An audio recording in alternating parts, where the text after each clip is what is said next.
Fala minhas amigas, fala meus amigos, tudo jóia? Eu sou Saulo Novaes, um curioso, e sejam todas bem-vindas, sejam todos bem-vindos ao meu, ao seu, ao nosso Papo no Auge, um podcast voltado à troca de ideias, sem censura, sem preconceitos, gerando pra você conteúdo muito inteligente, por essas ondas sonoras, sempre um especialista por episódio, muita informação, muito conhecimento sendo gerado, de modo a amplificar a voz da ciência, a voz da educação, a voz docente. Eis o nosso propósito, vamos pro auge na sua sexta temporada.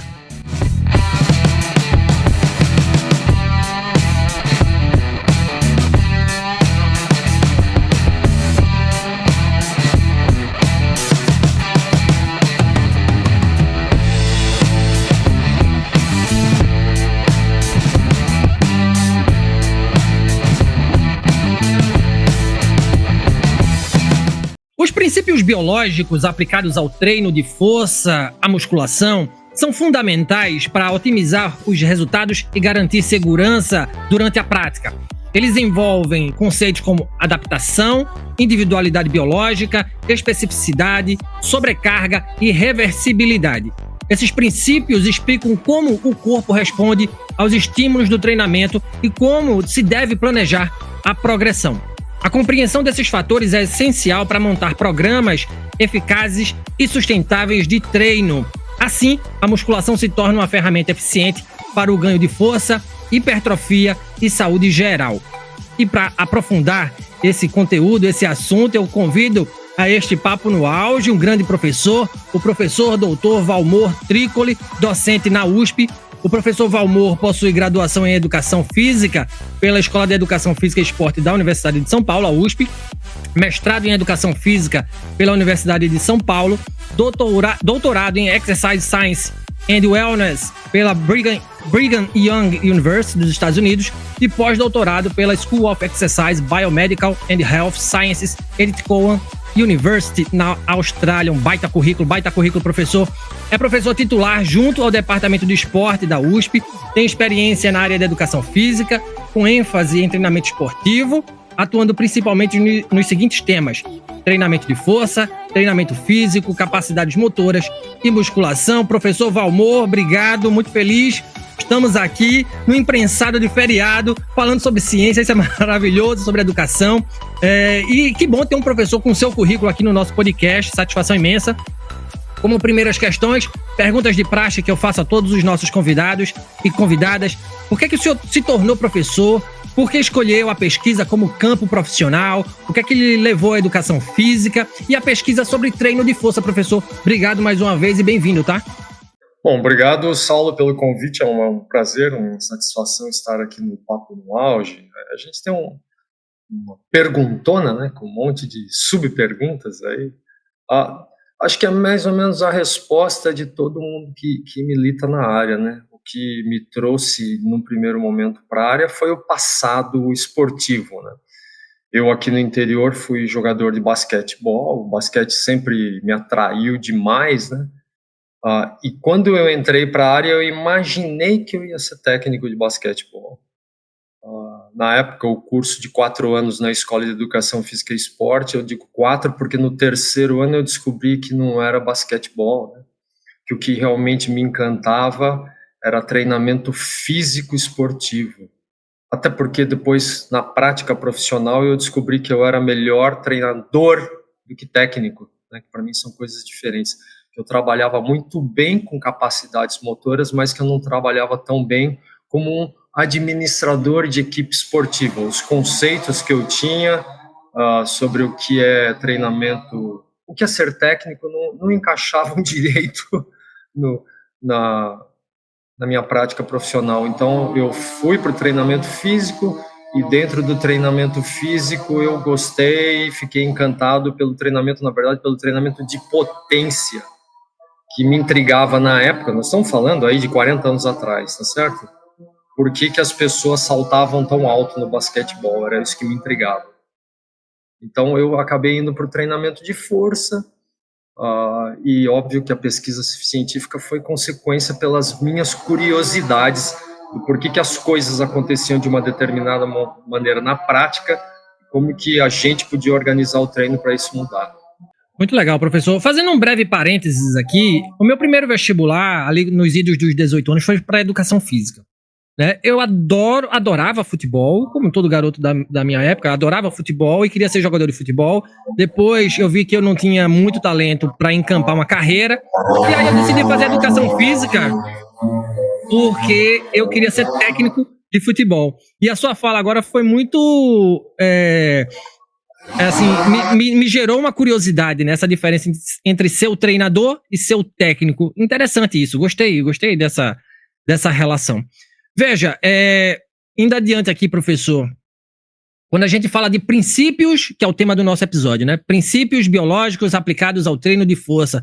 Do que a gente está falando especificamente? Para quem é e a quem serve a musculação, professor? Falar de princípios biológicos é uma coisa muito complicada, né? Porque o entendimento não é muito sofisticado, não. O problema é que você vai encontrar em diferentes fontes de literatura diferentes princípios biológicos. Mas, no geral, é isso que a gente já conversou, né? De você falar, olha, reversibilidade, individualidade biológica, sobrecarga, enfim. Então, princípios biológicos, eles são universais, independente do seu estado de treinamento.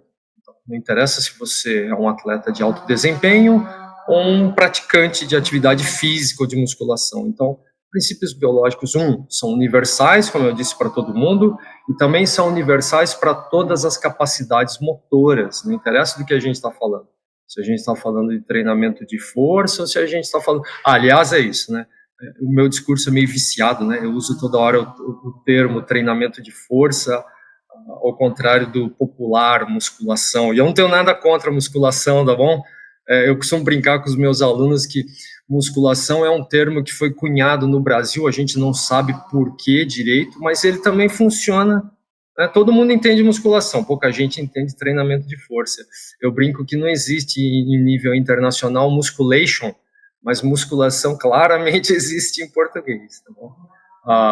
Musculação, tentando agora abordar a segunda parte da sua pergunta, para quem que é, para que serve, né? Eu sou do tempo, eu não sou tão velho assim, mas eu sou do tempo que musculação era uma coisa de atleta ou do aficionado em desenvolvimento muscular, né? O cara que queria ficar fartão, bonitão, tá?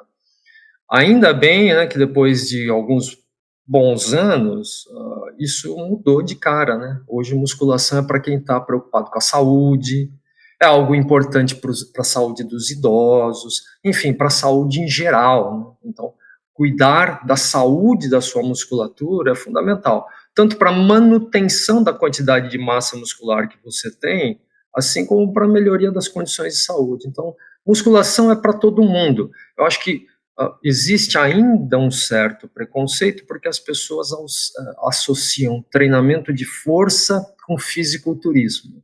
Então, mulheres ficam preocupadas de não ficarem muito musculosas, algumas pessoas ficam imaginando que elas vão aumentar drasticamente de peso, esse tipo de coisa. Então, tem ainda um certo preconceito e desconhecimento, mas reduziu de uma maneira drástica, né? Antigamente, musculação era meio que termo proibido, né? Então, mudou muito, assim como as pesquisas científicas mudaram muito, né? Para quem também é um pouco da minha época, sabe que o grande filão da pesquisa científica na área de educação física e esporte era condicionamento aeróbio, né? Então, todo mundo estava preocupado com condicionamento aeróbio.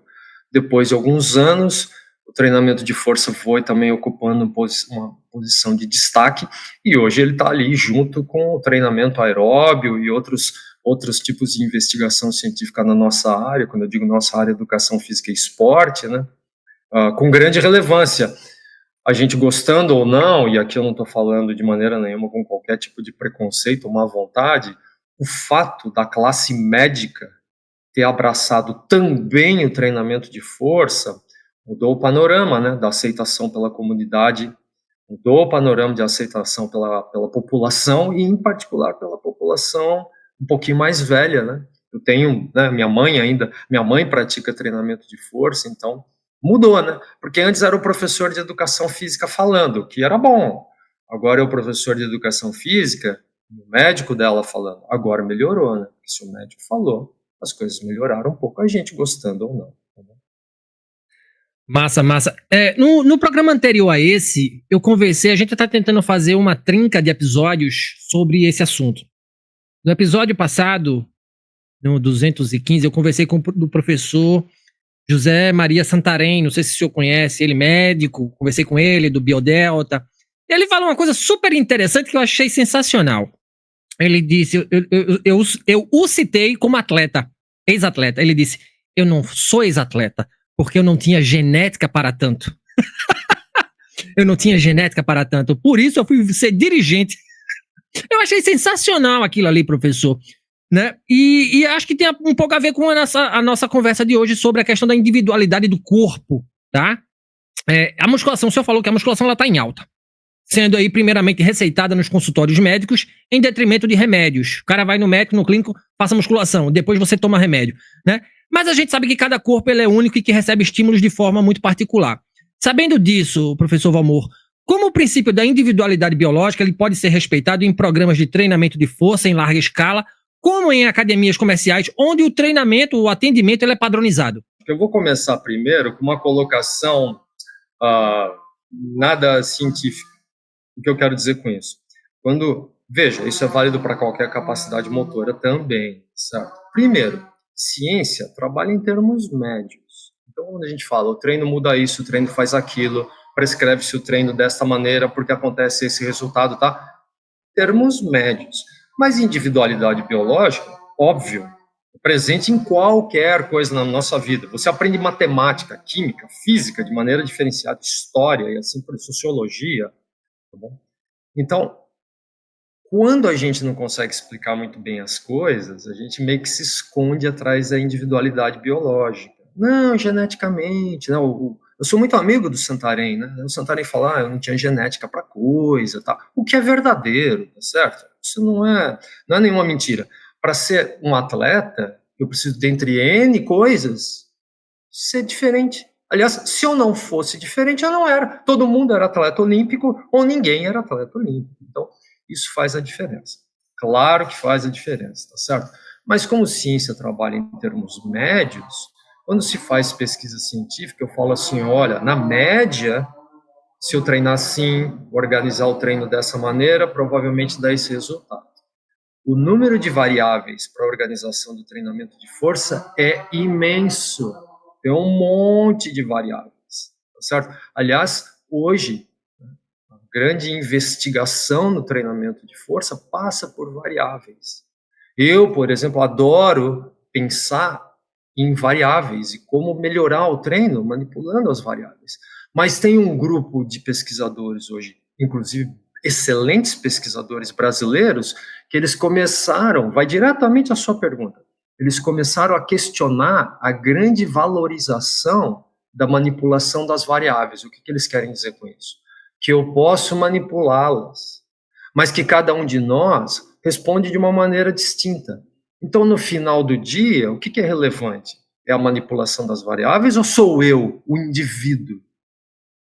Eu acho que a gente está indo para um extremo um pouco grande. Não é nenhum lado, também não é nenhum outro.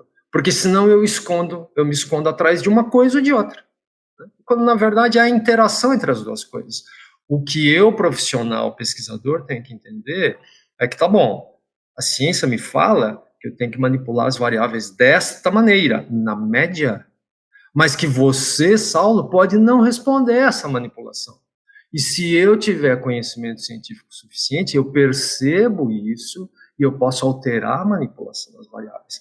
E aí vai de encontro à sua pergunta na prática, no mundo real, que no final das contas é o que interessa, tá certo? Ou seja, o cara que está lá na academia, o cara que está lá no clube, eu penso assim, olha, uma coisa é a beleza do discurso acadêmico científico, a outra coisa é o mundo real. Na beleza do mundo acadêmico científico, eu vou falar, o indivíduo está errado, ele não considera a individualidade, não sei o que das quantas, que como profissional ele deveria saber, e blá, blá, blá, e blá, blá, blá. A outra é o sujeito no mundo real falando para mim que em uma hora ele tem que, e eu vou ser modesto, hein, ele tem que dar conta de 10 alunos. Então eu posso entender muito bem de variáveis, mais ainda de individualidade biológica, mas eu tenho 10 alunos em uma hora. É o que temos para o momento. Então, eu tento fazer o melhor que eu posso para atender a tal individualidade. Falar que vai ser o melhor do mundo, não vai ser, porque não é factível. Óbvio que isto não justifica não deter o conhecimento. Não justifica. Agora, também ficar com a lupa desse tamanho em cima do sujeito, falando que ele não sabe das coisas, não é justo, não é leal, certo? Não é leal. Seria maldade da minha parte, porque o sujeito da prática vai falar: é uma delícia, né, professor? Sentado atrás da tua mesa do computador é facinho, né? É fato, é fato. Então a gente tem que entender as coisas. Agora, de longe, a gente não pode, de forma nenhuma, menosprezar a individualidade biológica. É óbvio que um enlatadão não dá certo para todo mundo. Não funciona. Eu sempre falo para os meus alunos: copiar o treino do campeão não vai te fazer campeão. Não vai. Porque senão era fácil, né? Era facinho. Aliás, eu diria que até menosprezava o profissional, o conhecimento do profissional. Né? Qualquer um copia o treino e dá certo. Então, não funciona assim. Mas também não vamos ser muito ingênuos, né? E sempre sacar a corneta para falar mal do outro, que não é muito honesto, não é muito justo. Muito bom, professor. Veja, eu queria fazer uma pergunta, ela não está no nosso roteiro, mas em cima dessa sua fala. O senhor falou sobre essa questão de a gente valorizar conhecimento, mas não menosprezar a individualidade. Isso abre, mercadologicamente, abre um flanco interessante para o educador físico, sobretudo, e a gente tem visto isso também, sobretudo para que essa galera que trabalha com personal, ou seja, um treinamento mais individualizado, né, em que eu trabalho 1 a 1, isso expande o mercado de trabalho, obviamente, para o educador físico, né? Olha, eu tenho hora que eu fico pensando, a sua pergunta é muito boa, se ela expande ou se ela restringe, né? O que eu quero dizer que ela restringe? Quando a gente fala de treinamento personalizado, de novo, né? Tem o cara que trabalha com treinamento personalizado e ele tem lá na cartela de clientes dele, eu estou dando um exemplo aqui, tá bom? 20 clientes. Aí tem um cara que trabalha com treinamento personalizado e ele tem na cartela de cliente dele 100 clientes. Aí fala, 100 clientes? O quanto será que dá para ser esse negócio? Usando o termo da prática profissional, personalizado ou individualizado. Nem que o profissional queira, certo? Não é factível. Então, tá na cara que o que ele pode fazer de melhor, e é o que a gente faz até com esporte, tá bom? Eu falei, eu fui melhor, eu acho que eu fui melhor treinador do que técnico, é o que eu posso até fazer com esporte. Dá para dar treino absolutamente individualizado? Não dá. Quando eu tenho um número de pessoas elevado. O que eu posso fazer de melhor? Bom, observar e tentar agrupar essas pessoas por categoria. É isso que eu quero dizer. Olha, esses indivíduos parecem responder ao treino e ter características semelhantes. Eu grupo eles num pacotão lá, seja lá de quantos forem. E assim por diante. E aí, para aquele pacote de pessoas, para aquele número de indivíduos, eu tento oferecer o treino mais personalizado possível. E aguardo a resposta individual deles, para eventualmente promover ajustes. Porque é lindo falar que treinamento, o personal, né, a grande característica é esse treino 1 a 1. Tá? Será que alguém me paga o suficiente para eu ter de verdade 1 a 1? Eu estou falando coisas aqui do mundo real, tá certo? Eu acho que, de novo, não é justo o acadêmico ficar falando da prática profissional de uma forma tão confortável assim, tá bom?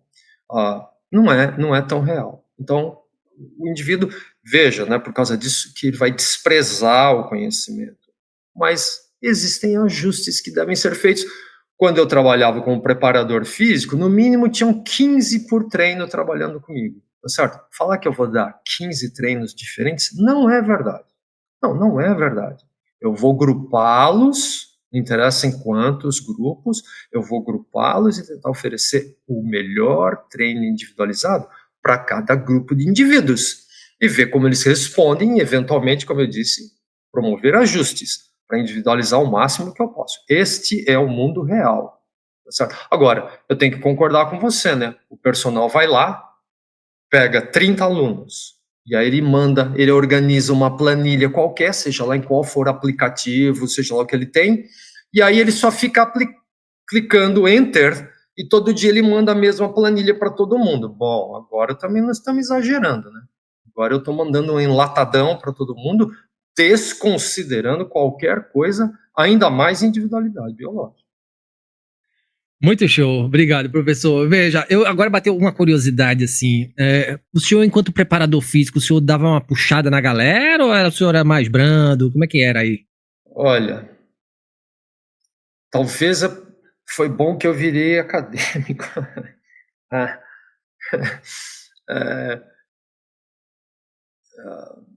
Como fala a minha esposa, parece que educação nunca foi o meu forte, entendeu?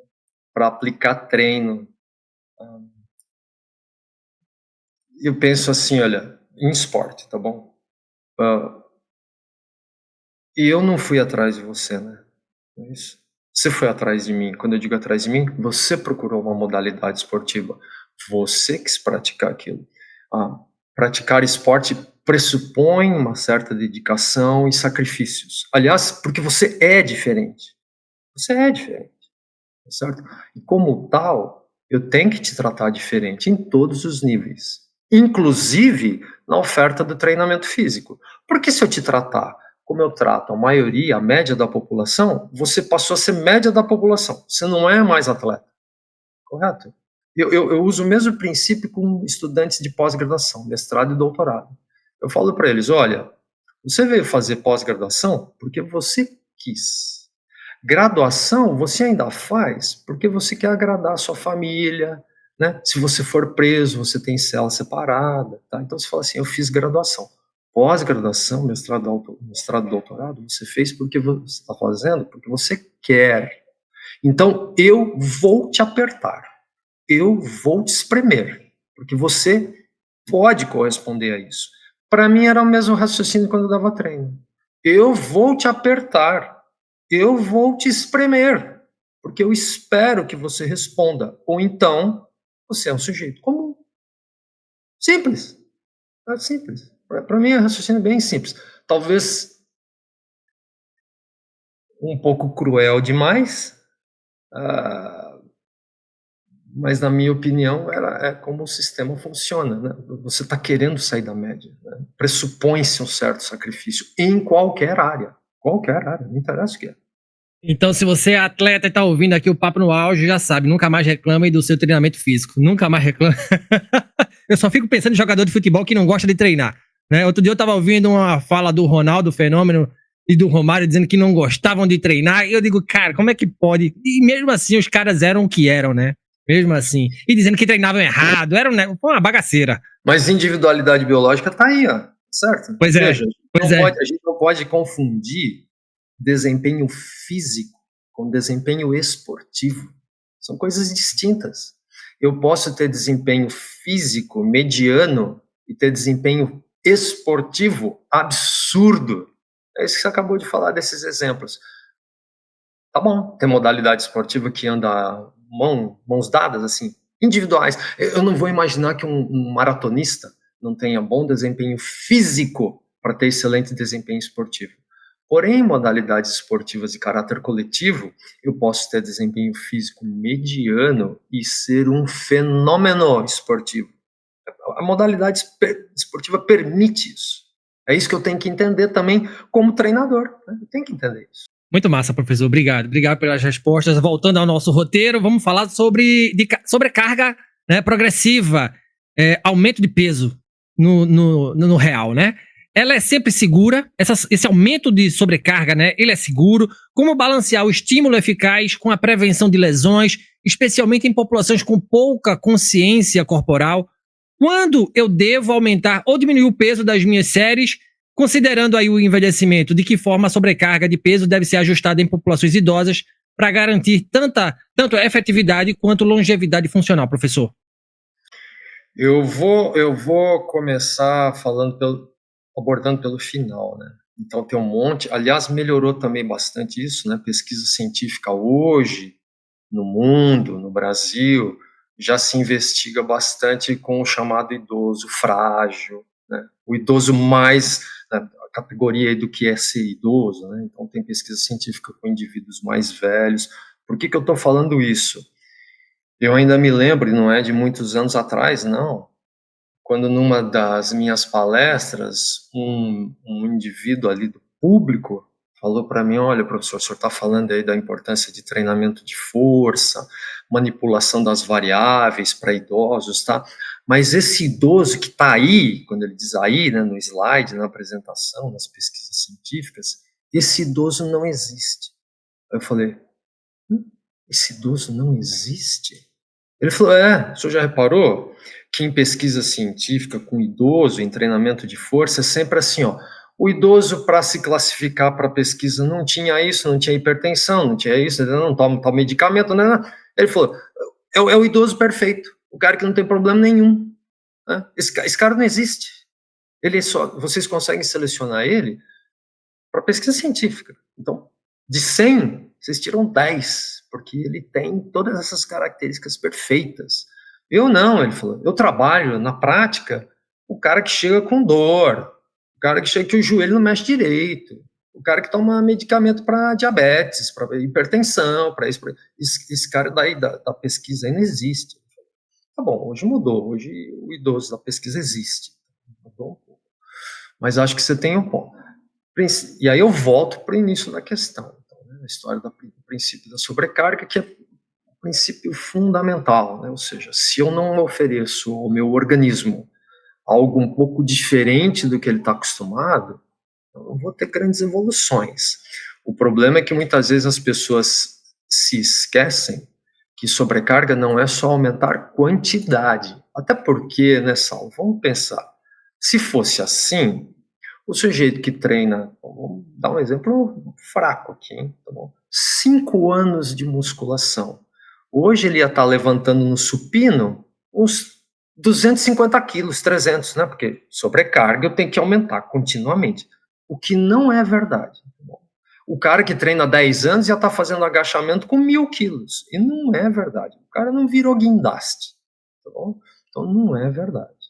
Tá legal? Então, eu tenho que entender que eu posso manipular a sobrecarga com diferentes maneiras. Eu posso alterar a frequência, eu posso alterar a duração, eu posso alterar intervalos, e, em particular, eu insisto nisso. O que eu tenho que aprender? Que manipular variabilidade da tarefa é uma maneira de eu manipular a sobrecarga. E no treinamento de musculação, o que significa a variabilidade da tarefa? Trocar de exercícios, trocar de equipamentos, tendo como alvo aquele determinado grupo muscular. Então, é possível? Lógico que é. Mas os cuidados, evidentemente, que continuam existindo. E não é só para o idoso, talvez um pouco mais, mas isso é para todo mundo, né? Porque eu também tive um professor, na época que eu estava na graduação, e nós estamos falando lá atrás, tá certo? Ele falava uma coisa interessante. Não existe treino ou exercício que machuca. Existem indivíduos que não podem fazer aquele treino.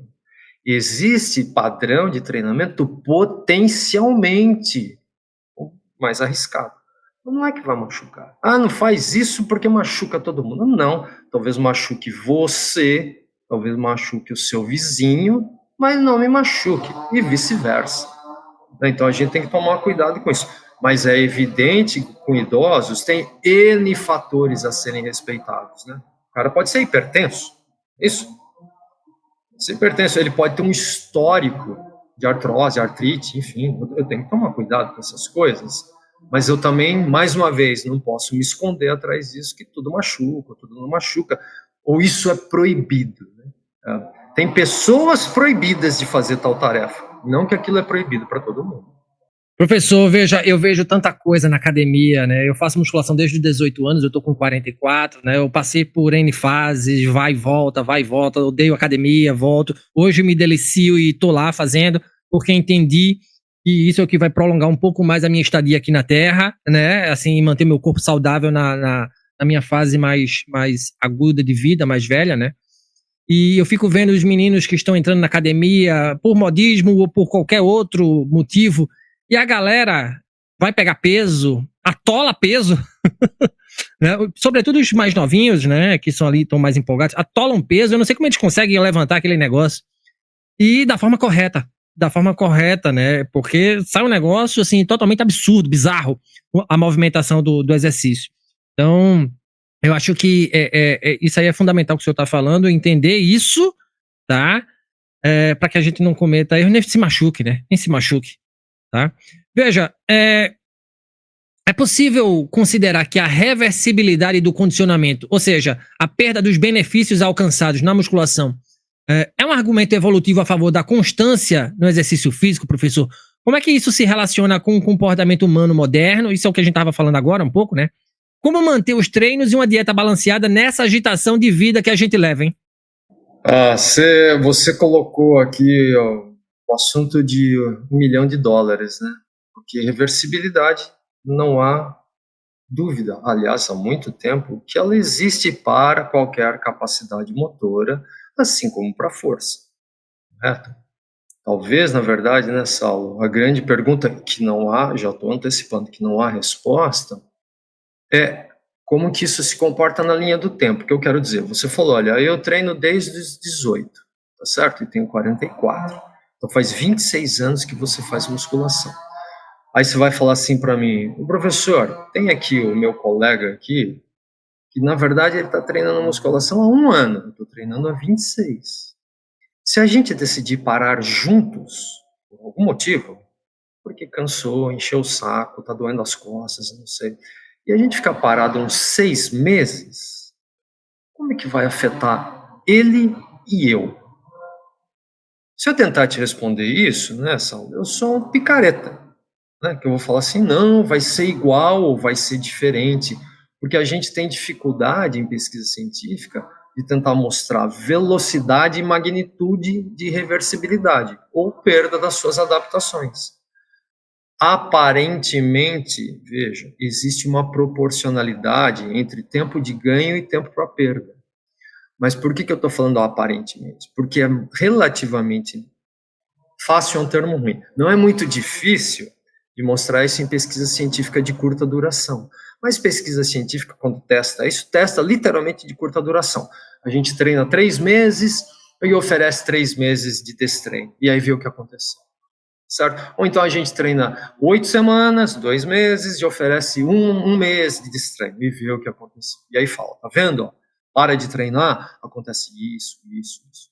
Mas você pode me perguntar, professor, eu treino 26 anos. Se eu parar 6 meses, o que acontece? O máximo que eu vou poder te responder nessa aula é falar assim, você vai piorar.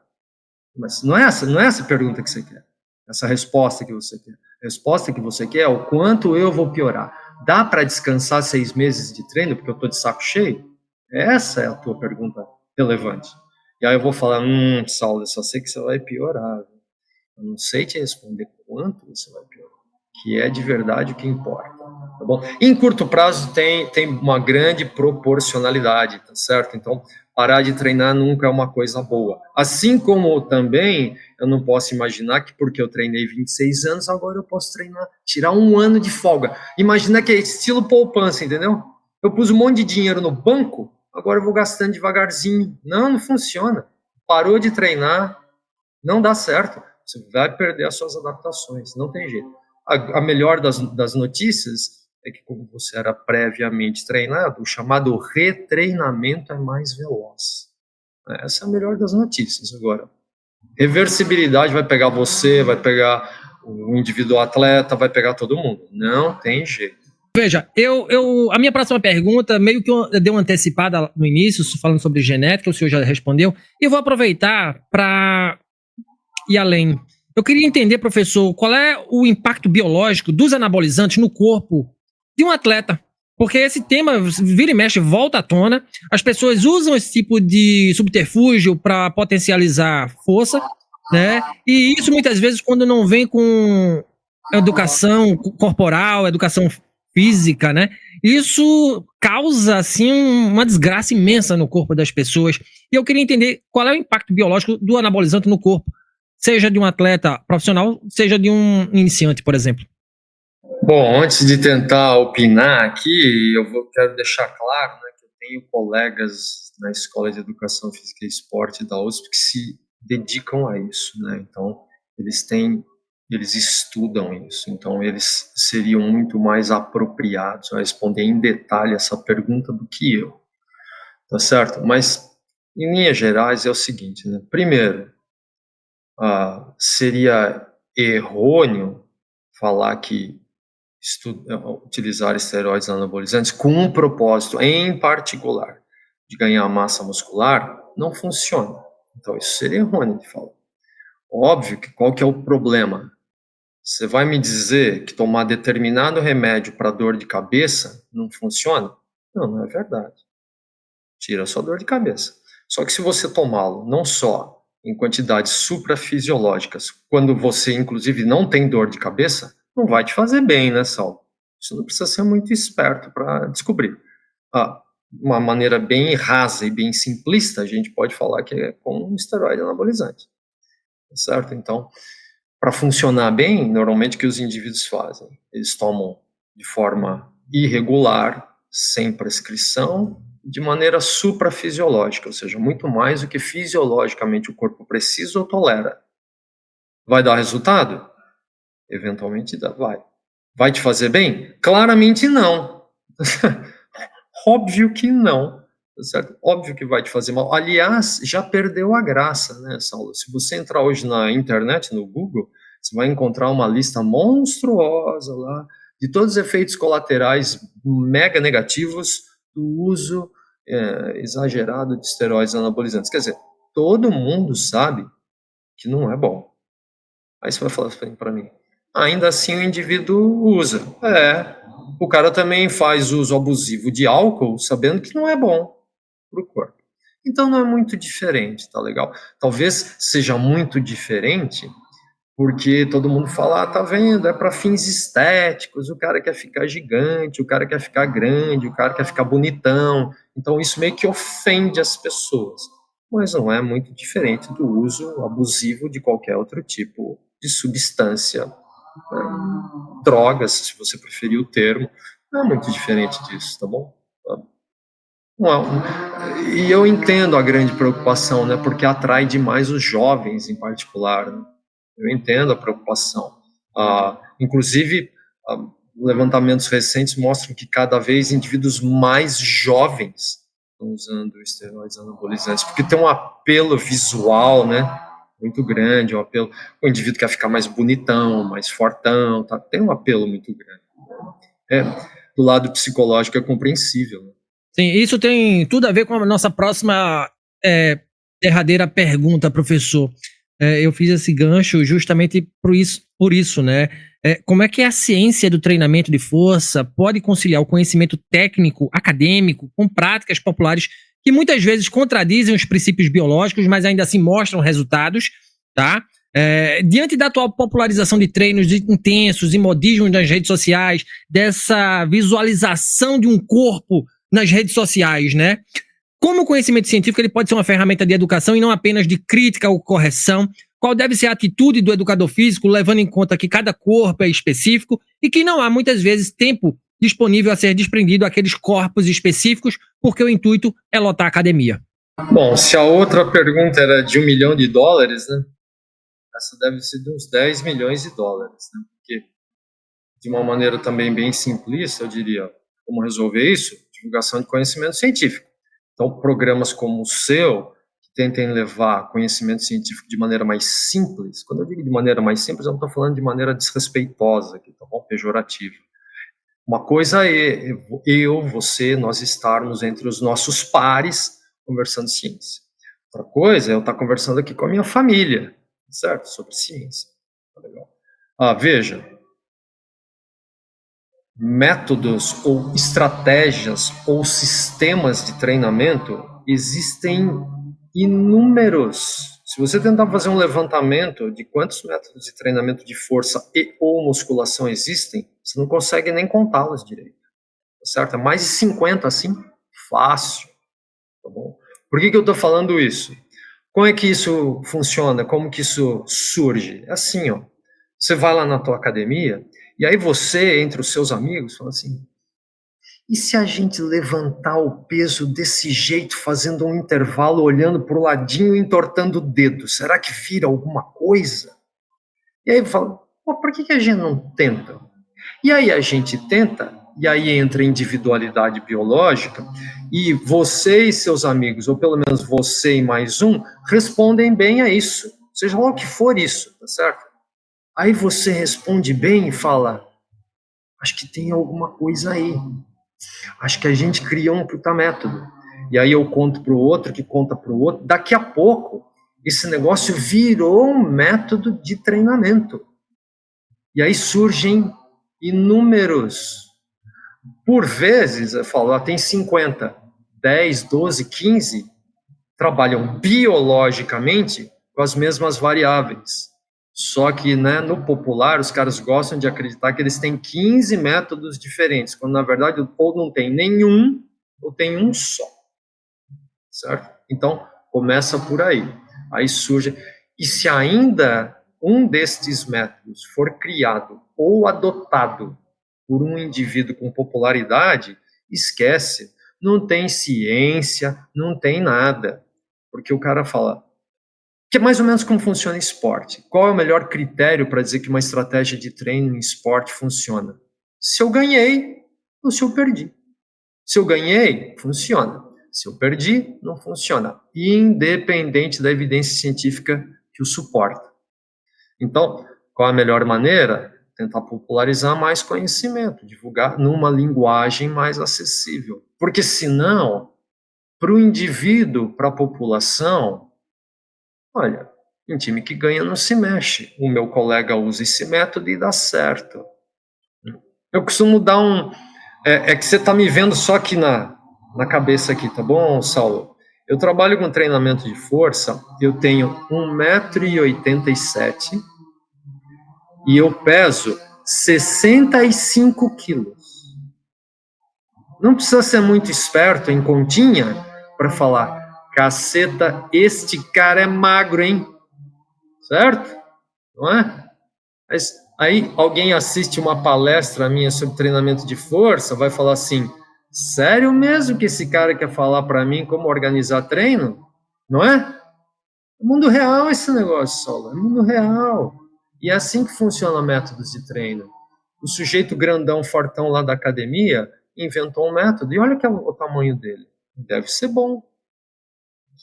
E aí eu vou tentar explicar para você que não é tão bom assim. Ele vai falar, será que eu acredito no cara que tem 1,87 m e 100 kg de massa muscular? Ou no maluco que diz que é professor e de 1,87 m tem 65 kg de esqueleto? Tá vendo como são as coisas? Pois é, por isso que a gente está aqui e tentando trazer de volta a ciência, né? Ou melhor... trazer de volta não, mas tentar massificar esse conhecimento aqui de forma que as pessoas acreditem que somente o conhecimento, o conhecimento científico é uma das ferramentas para que a gente possa, sim, educar as pessoas de forma fidedigna, de forma convincente, assertiva, enfim, professor. E eu fico muito grato ao senhor por ter participado aqui dessa jornada junto com a gente, elencando, sendo parte desse grande elenco nosso aqui do Papo no Auge. Obrigado de verdade, tá certo? Infelizmente a gente chega ao fim deste episódio. Eu conversei com o educador físico Valmor Trícoli, docente da Faculdade de Educação Física da USP, na pauta os princípios biológicos aplicados ao treinamento de força. Um baita conteúdo, um baita professor. Obrigado mais uma vez, professor Valmor, por sua participação aqui no nosso podcast. Gratidão pela partilha. Quem quiser trocar ideias com o senhor, como é que faz? Onde ele encontra? Obrigado, viu? Eu ainda sou não, né? Eu sou das antigas, né? Porque eu não sou nem um pouco jovem, então você só vai me encontrar de uma maneira, tá bom? Você vai ter que escrever por e-mail ainda, os meus filhos dão risada, né? No V de Valmor, V Trícoli, que é o meu nome, no @USP da universidade.br. Você vai falar assim, o cara te escreve, você nunca responde. Eu respondo porque é a maneira como eu me comunico com o mundo. Eu não sei usar nenhum tipo de rede social, infelizmente, ou felizmente, eu não sei, certo? Então, é a maneira que você me encontra. Vou aproveitar aqui, Saulo, mais uma vez, agradecer o convite, te parabenizar pela iniciativa. Tomara que eu consiga aí via o teu podcast, explicar e expandir um pouco o conhecimento científico e ajudar quem está na prática profissional.